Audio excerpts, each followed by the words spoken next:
सरबराह पाकिस्तान मुस्लिम league Zia साबिक वफाकी वज़ीर मोहम्मद इजाज़ुल हक ने कहा कि पूरी कौम पाक फ़ौज के साथ खड़ी है। बैरून हो या अंदरून मुल्क दुश्मन, कौम का हर फर्द उनसे निमटने के लिए अपनी फ़ौज के साथ शाना बशाना खड़ा है। वो मुकामी क्लब में मुनक़दा पाक फ़ौज और शहदा से ज़ार यकजहती कॉन्फ्रेंस से खिताब कर रहे थे। इस मौके पर शहदा के लवाहिकीन, रिटायर्ड अस्करी अफसरान और आवाम की बड़ी तादाद मौजूद थी। मोहम्मद इजाज़ुल हक का कहना था कि PDM में शामिल कुछ जमातों की वतन दुश्मनी सब के सामने है।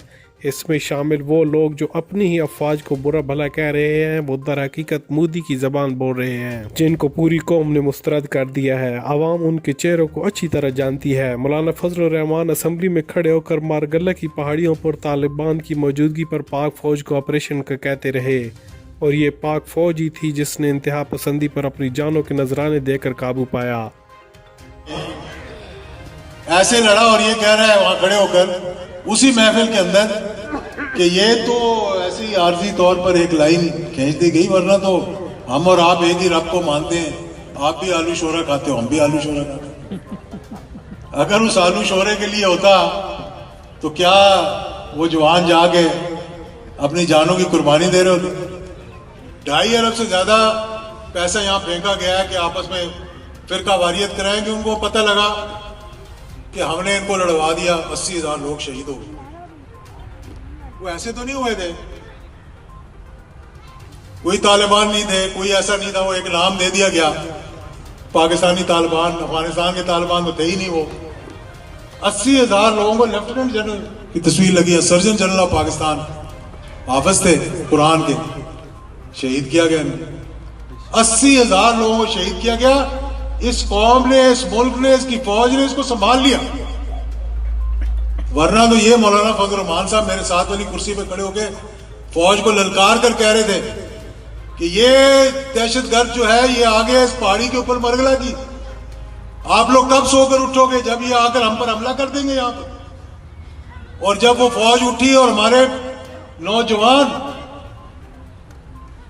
सिपाही, लेफ्टिनेंट, जो के कर्नल साहब PMA से अपने घर नहीं गए, PMA से निकले नहीं और सीधा पहुंच गए वाना या मिरान शाह, और वापस जब आए तो पाकिस्तान के झंडे में लिपटे हुए थे।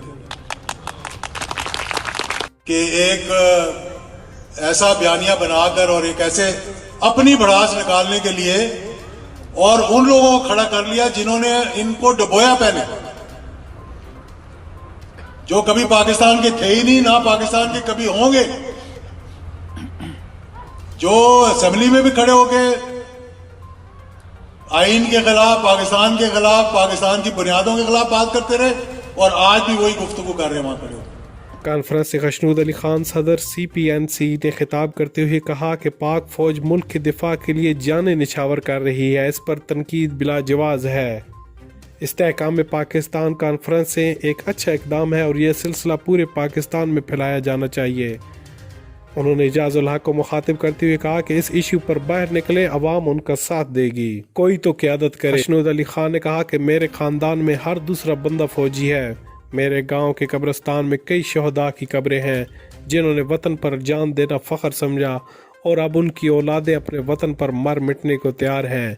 ऐसी फौज को कोई कैसे नीचा दिखा सकता है? हमें हमारी माएँ, बहनें, बेटियां पिंडी क्यों जाएं? पिंडी को बख्शा हुआ है। इस्लामाबाद क्यों जाएं? लाहौर क्यों जाएं? यहाँ उनका इलाज क्यों ना हो? यहाँ क्यों ना वो बच्चे जाने? देखिए इसको, फौजी फाउंडेशन को आज यूनिवर्सिटी बन गई, मेडिकल कॉलेज बन गई। आप हाफिजाबाद के जलसे में बकवास कर रहे हैं, कोई क्वेटा में बैठे हैं सारे लीडर और कह रहे हैं जी बलूचिस्तान को आज़ाद होना चाहिए। इससे बड़ी गद्दारी क्या हो सकती है? किसी ने उनकी जबान बंद नहीं की, जो बैठे थे उनको गैरत नहीं आई कि उसका मुंह बंद करें या जवाब दें। बाद में तो दे, आज तक नहीं दिया, तो वो उसको ठीक समझ रहे हैं ना, तो उसका दिफा नहीं कर। तो ऐसे लोग हैं जो हमसे तवक्को रखते हैं, अपनी इज्जत अपने हाथ में होती है। हमने बड़ी इज्जत दी, 3 दफा वज़ीर आज़म बनाया, कंधों पे बिठाया, नारे लगाए, और ये उसका सिला तुम दे रहे हो। इसलिए हम कभी वार्निंग मैं दे रहा हूँ तमाम मेरे फौजी जितने इधर बैठे पूरे पाकिस्तान के, کہ یہ بیانیہ بند کریں اور اپنی قابلیت اس کے اوپر سیاست کریں۔ کانفرنس سے سابق ایم پی اے اور 71-65 کی جنگ کے غازی کرنل ریٹائر سلطان سرخرو عوان نے خطاب کرتے ہوئے کہا کہ ہمارے خاندان کے 7 افراد نے جام شہادت نوش کیا۔ وطن کی محبت ہمیں گھٹی میں ملا کر پلائی گئی۔ جب بھی وطن نے پکارا ہم نے لبیک کہا۔ ہمارے ضلع میں کوئی قبرستان ایسا نہیں ہے جہاں شہید کی قبر نہ ہو۔ پھر بھی کچھ سیاسی عناصر جب پاک فوج کے خلاف زبان استعمال کرتے ہیں تو ہمیں دکھ ہوتا ہے۔ سیاست کرو لیکن پاک فوج جیسے مقدس ادارے کو اپنی گندی سیاست میں مت گھسیٹو۔ اب ہم ایسے لیڈروں کے خلاف خاموش نہیں بیٹھیں گے۔ کرنل ریٹائرڈ تیمور سلطان نے کانفرنس سے خطاب کرتے ہوئے کہا کہ وہ کارگل محاذ کے غازی ہیں۔ ہم نے دشمنوں کی آنکھوں میں آنکھیں ڈال کر اس کا مقابلہ کیا۔ وطن کی طرف کوئی میلی نگاہ سے دیکھے ہم کبھی گوارا نہیں کر سکتے۔ ہم نے کبھی کسی کو غدار یا وطن دشمن کا سرٹیفکیٹ نہیں دیا۔ انہیں غدار بھارت کا میڈیا خراج تحسین پیش کر کے قرار دیتا ہے۔ جب یہ پاک افواج کے خلاف زبان استعمال کرتے ہیں تو وہاں جب خوشیوں کی شادیانے بجائے جائیں تو پوری قوم کو سمجھ آ جاتی ہے کہ غدار کون ہے۔ 3 گارنٹی ایوارڈز چکوال تو چھوڑی، شاید فوج میں بڑے گنے چنے اس وقت کوئی کور کمانڈر کوئی چیف ایسا نہیں ہے جس کے پاس 3 گارنٹی ایوارڈز۔ اللہ تعالیٰ نے ہم پر یہ مہربانیاں کی۔ یہ ہمارا فرض ہے، یہ ہماری ڈیوٹی ہے اور یہی ہمارا فخر ہے۔ لیکن ہمارے اس فخر کو جب چیلنج کیا جائے تو یقیناً ہمارا خون کھولتا ہے۔ پاکستان فوج کی قربانیوں کے اوپر، ان کی کنٹریبیوشن کے اوپر میں کیا بات کروں، شاید پورا دن بھی اس کے لیے کافی نہیں ہے۔ یہ وہ فوج ہے، اکثر ہمارے لوگوں کو اس کا اندازہ ہی نہیں ہوتا، یہ وہ فوج ہے جو اپنے سے 6 گنا زیادہ بڑی دشمن کے ساتھ برسر پیکار ہے۔ پچھلے 70 سال سے پوری تاریخ میں ایسی کوئی فوج نہیں ملتی۔ یہ وہ فوج ہے جو ہیومن ہسٹری کی سب سے بڑی انسرجنسی، سب سے زیادہ پھیلی ہوئی انسرجنسی، جس کو مختلف ایجنسیز CIA موساد را سب ایجنسیز کی سپورٹ حاصل ہے، اس پر تقریباً قابو پا چکی ہے۔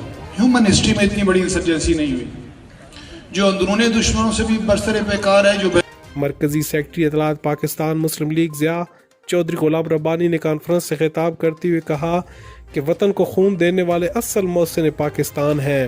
ہمارے ضلع میں 1500 سے زائد جہاں شہداء موجود ہیں وہیں سینکڑوں غازی زندہ اور آسودہ خاک بھی ہیں۔ پاک فوج دنیا کی طاقتور ترین فوج ہے۔ پوری قوم اپنی فوج کے ساتھ کھڑی ہے۔ کوئی ایک ٹیکنیکل ادارہ نہیں،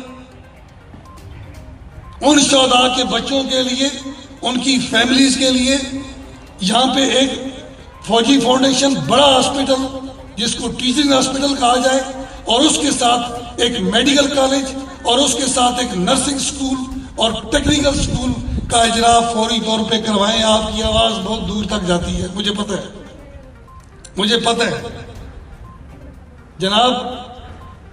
آپ تو یہاں کے جو پورے پاکستان کے جو پران منتری ہیں ان کی نبض پہ آپ کا ہاتھ ہے، تو مہربانی فرمائیں، اس چکوال کی دھرتی نے بہت شہداء دی ہیں۔ آج بھی اجاز الحق صاحب، آج بھی سرحدوں پر ڈیوٹی لینے والے ہمارے وہ مجاہدین کی ہر گاؤں، یہاں چکوال کے کسی نہ کسی گاؤں میں ہر دوسرے تیسرے دن ڈیڈ باڈی آ رہی ہے۔ یہ کیا جی، یہ فلاں سرحد سے شہید کی باڈی آ رہی ہے، یہ آج فلاں گاؤں میں ایک شہید کی باڈی آ رہی ہے جی، میت آ رہی ہے۔ آج بھی ہمارے شہداء سرحدوں پہ۔ کانفرنس سے پیر عبد القدوس نقشبندی نے خطاب کرتے ہوئے کہا کہ ہر شعبہ احائے زندگی سے تعلق رکھنے والا ہر شخص اپنی فوج سے بے پناہ محبت رکھتا ہے۔ وطن کی سرحدوں پر دفاع کے لیے کھڑے جوانوں کی بدولت ہم سکون کی نیند سوتے ہیں۔ کہ اس بیانیے کا مقصد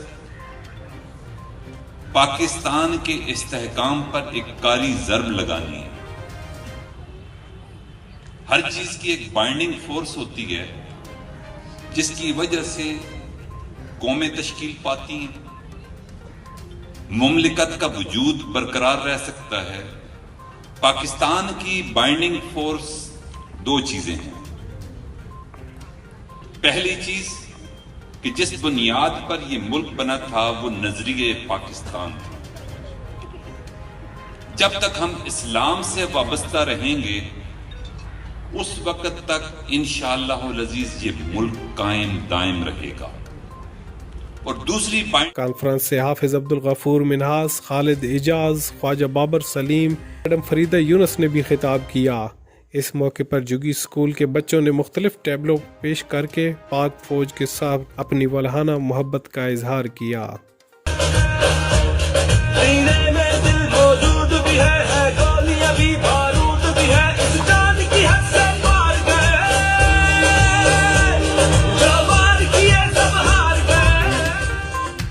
साबिक ज़िला नाज़िम चकवाल सरदार ग़ुलाम अब्बास की मियाँ शहबाज शरीफ से लाहौर में मुलाकात हुई है। सरदार ग़ुलाम अब्बास ने मियाँ शहबाज शरीफ की वालदा की वफ़ात पर इज़हार ताज़रियत की। इस मौके पर मलिक सलीम इकबाल और मलिक शहरयार अवान भी उनके हमरा थे। ढोक झंडा थवा मारम खान की 16 साला रहायशी लड़की पुरस्रार तौर पर लापता हो गई। नज़दीकी डैम के करीब एक जूती मिलने पर रेस्क्यू 1122 की टीम मौके पर पहुंची, ताहम 3 घंटे की तलाश बिसार के बाद नाकाम वापस लौट गए। लड़की डैम में डूबी या कोई और मामला, पुलिस ने तफ्तीश शुरू कर दी है।